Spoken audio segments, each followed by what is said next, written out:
ہم کریں گے ہر مظلوم کی حمایت۔ السلام علیکم ناظرین، میں ہوں حورین فاطمہ اور آپ دیکھ رہے ہیں حمایتی نیوز HD چینل۔ نظر ڈالتے ہیں آج کی اہم خبر پر۔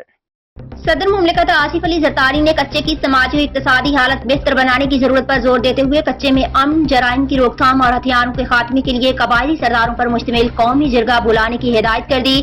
صدر آصف علی زرداری کی زیر صدارت سندھ میں سیکیورٹی اور امن و امان کی صورتحال پر سکھر میں اجلاس ہوا۔ اجلاس میں صدر مملکت کو صوبے کی صورتحال پر بریفنگ بھی دی گئی۔ صدر مملکت نے کہا کہ ریاست کے سامنے ہتھیار ڈالنے پر آمادہ کچے کے جرائم پیشہ افراد کو بتدریج قومی دھارے میں لایا جائے، گھناؤنے جرائم میں ملوث کٹر مجرموں کے خلاف سخت کارروائی کی جائے۔ انہوں نے کہا کہ چھوٹے جرائم میں ملوث افراد کی بحالی کر کے ملک کا ذمہ دار اور کارآمد شہری بنانا چاہیے۔ صدر مملکت نے کچے کے علاقے کے لوگوں کی سماجی و اقتصادی حالت بہتر بنانے کی ضرورت پر زور دیتے ہوئے کہا کہ کچے کے علاقوں میں سڑکیں، صحت اور تعلیم کے بنیادی ڈھانچے کو ترجیحی بنیادوں پر بہتر بنایا جائے۔